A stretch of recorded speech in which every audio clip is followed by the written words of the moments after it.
First up, I want to welcome someone to the stage who is in a very unique position right now, and you're going to learn a lot about. You've heard Versant Media a couple of times already this afternoon. You're going to learn a lot when it comes to Versant Media. Please welcome to the stage the president of Versant Media, Matt Hong.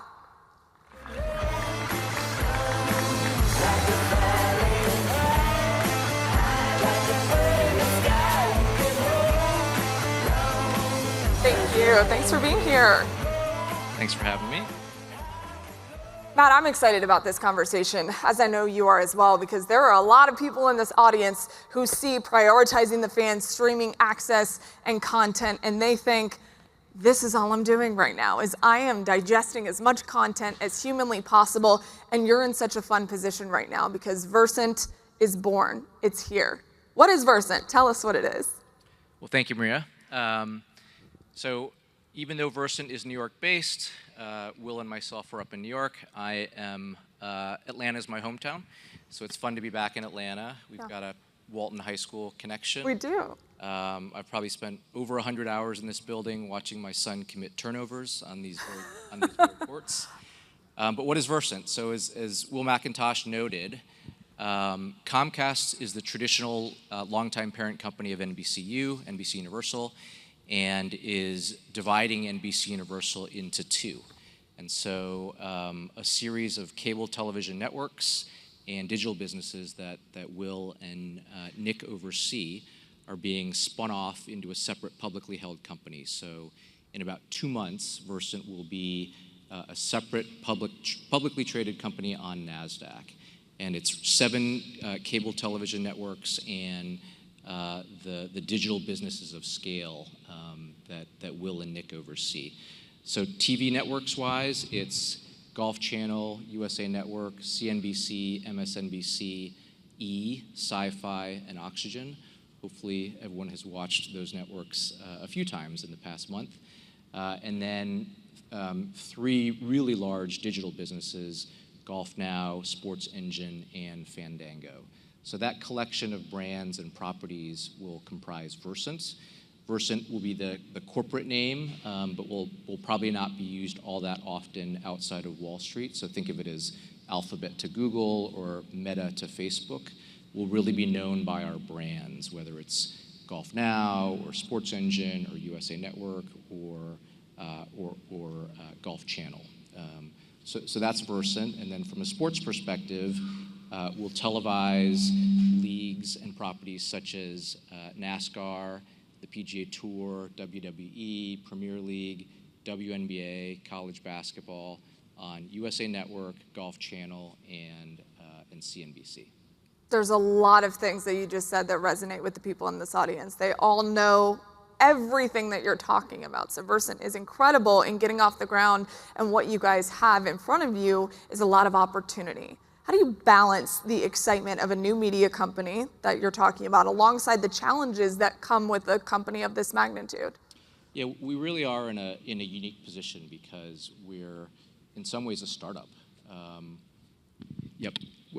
We're in a unique position because in some ways we're a startup. So we have new email addresses, we have new benefits plans, we have new enterprise software that we're picking for the company.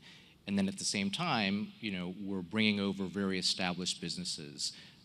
The company in aggregate will have over $7 billion in revenue annually, over $2 billion in free cash flow.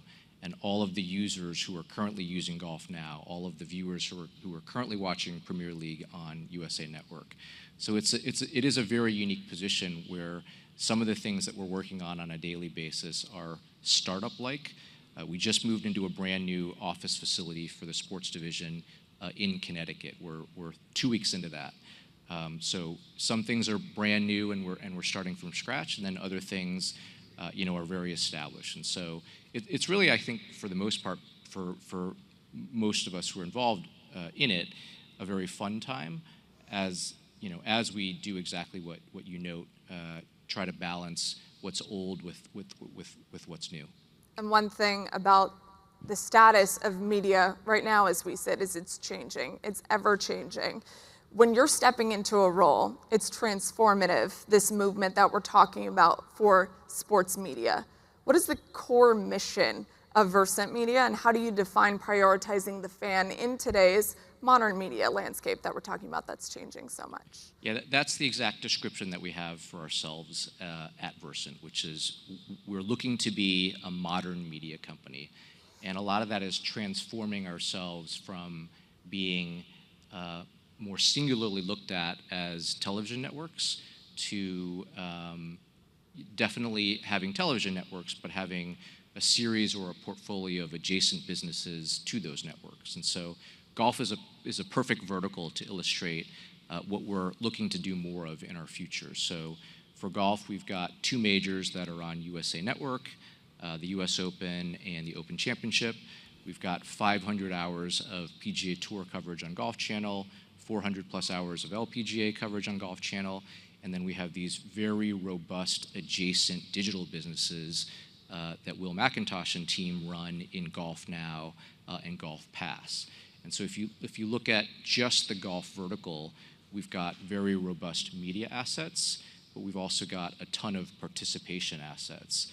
And so we cover golf viewership and golf fandom for when folks are consuming golf on their couch, but we also have, leading, if not the leading, participation brands as it relates to golf as well.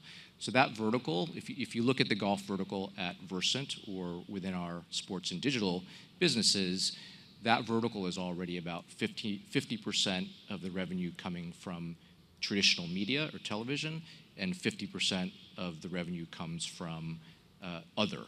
And really how we'll look to transform the traditional media business at Versant to become a more modern media company is to really grow the other.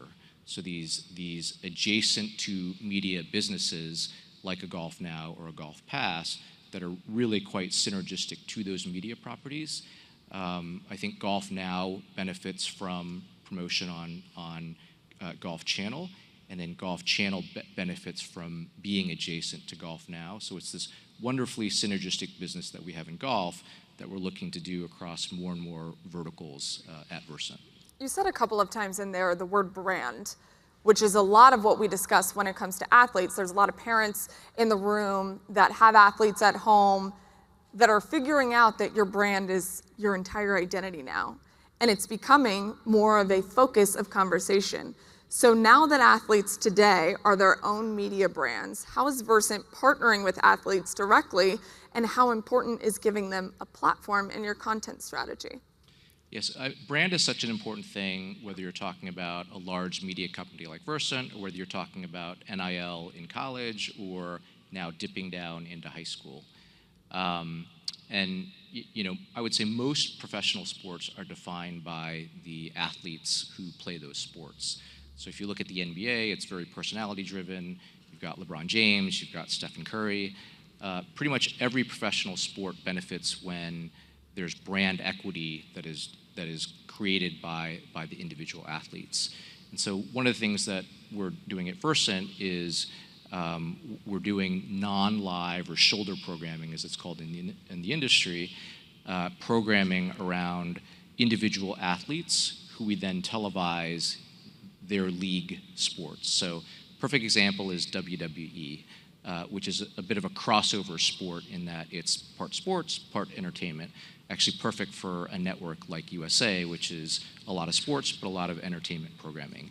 And so there's a brand new show that just launched on USA Network called Everything on the Menu by Braun Strowman, who is currently retired, but he may become active again, as is often the case in WWE. Yeah. It's a show that revolves around him and his travels and going to visit restaurants and just ordering everything on the menu.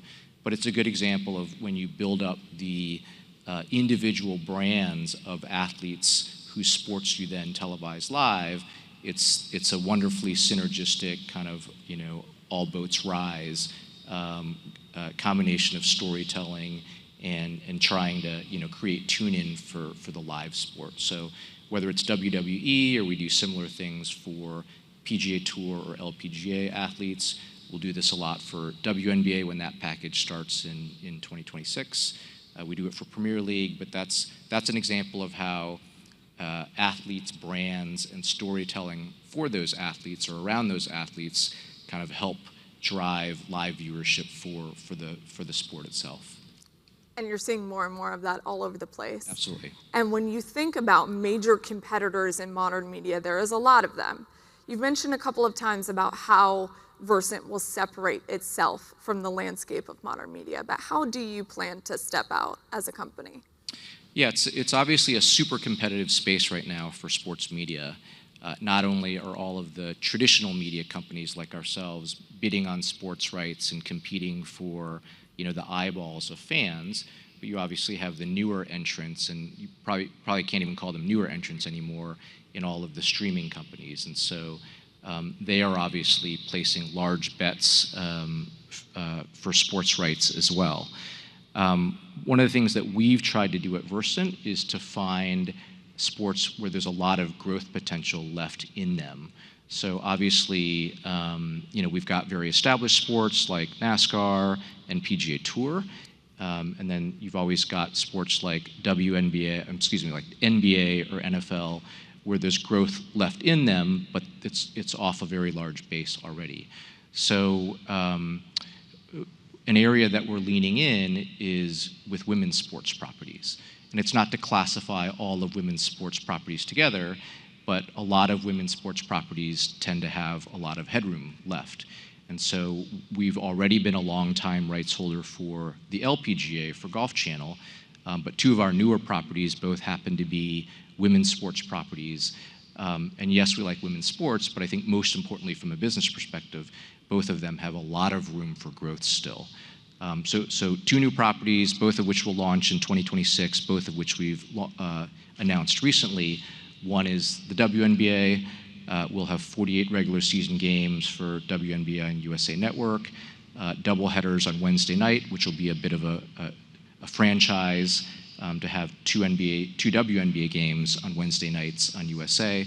We'll have playoff games. We'll have the WNBA finals on USA in 2026. And we also just announced League One Volleyball, or LOVE, for which we've got Rosie here today as well. And so we'll have also on Wednesday night, League One Volleyball or LOVE games of the week on Wednesdays. And then we'll have playoffs and the championship game for LOVE on USA Network as well.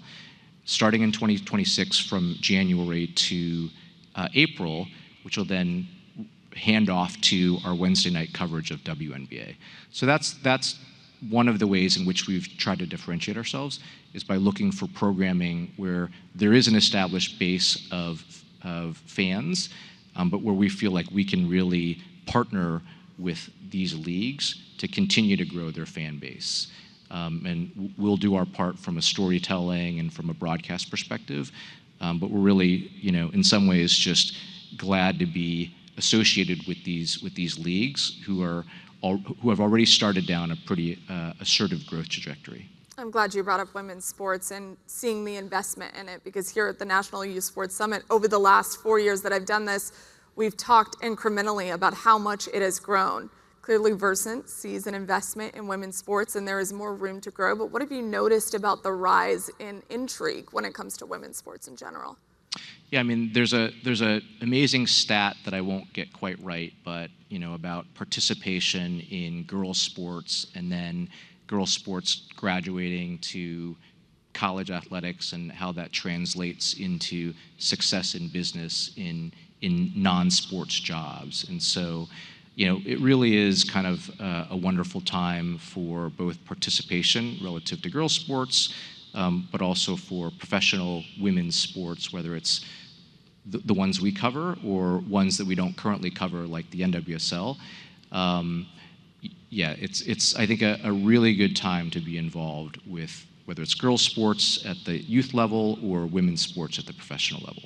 So we're super bullish on it. Yes, you heard it here. It is a great time to be a part of women's sports. You talked about it a little bit. Live games are king right now in sports, but a lot of fans are craving the storytelling and the behind the scenes from these athletes. How does Versant plan to deliver more story-driven content like the WWE piece you mentioned on USA? How do you plan to do that to also deepen the fan connection that fans are craving for? Yeah, that'll really be what we plan to do digitally. So, digital. It's like talking about streamers and calling them new entrants. I mean, digital is really the way that you command the attention of fans outside of just the live windows. So we may have 6-ish hours per week of WNBA programming on USA, but where we'll really partner with the league to grow the profile of the league, or continue to grow the profile of the league, or continue to grow and help to grow the persona of the WNBA athletes, are on our digital platforms. And so, that is really where I think the attention is commanded for purposes of growing these properties. And so that's how we'll lean in there. You just mentioned it a little bit, but what are some of the unique things you do as a company to redefine fan content and consumption? Are you leaning more into the digital space? For sure. And I think it really just goes back to, our plan is to combine our platforms for storytelling and content with participation. And so golf is a vertical where we've started to do that, but we'll do that across other sports verticals, and we'll really follow that model in our non-sports areas as well. So the content that is on CNBC, marrying that with digital products which focus on the retail investor, things like that. And so that's part of what we mean when we talk about being a modern media company. It's really just sort of diversifying what it means to do and to be in media. And there is a lot to be done when it comes to saying that right now, right? It is ever changing, ever evolving, and you guys are at the forefront of that for sure. This may be a hard question for you to answer, but when you fast forward 3 years from now, what does success look like for Versant? Yeah, I think if we can do more of what we've already been successful in doing in golf, where we have a very healthy base as it relates to being a traditional media company, or a healthy base of revenue that continues to come from our television networks, but we've diversified our revenue and our free cash flow such that a material portion of it is coming from those media adjacent businesses like Golf Now currently does. That's the goal, and that will define success for us. And what do you want the everlasting impact of Versant to be? Ooh, that's a tough one. It's like, what's the meaning of life? But I would say, if we have consumers of our products that we touch their lives on a daily basis, that would be a good goal. Matt is the parent of kids that used to play sports, right? Yep. So he's one of all of you. And our Walton connection comes from my husband coaches football at Walton, so we just made that connection. I think it's amazing. What's one lasting piece of information that you have as a parent that have had kids that have played sports and you've watched the youth sports movement? Yeah, it's probably a little bit cliche, but I would say I've worked in sports for a long time, and of the four of us in our nuclear family, I'm probably the third biggest sports fan, after our son and my wife, who's in multiple fantasy football leagues.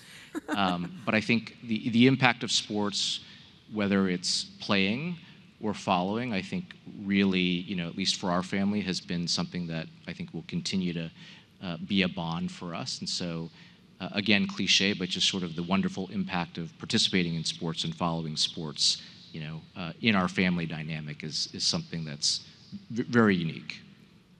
Matt, thank you so much. I appreciate this conversation. Thank you for all your insight, and we are so excited to see what Versant can do. Thank you. Thank you, Maria. Round of applause for Matt, please.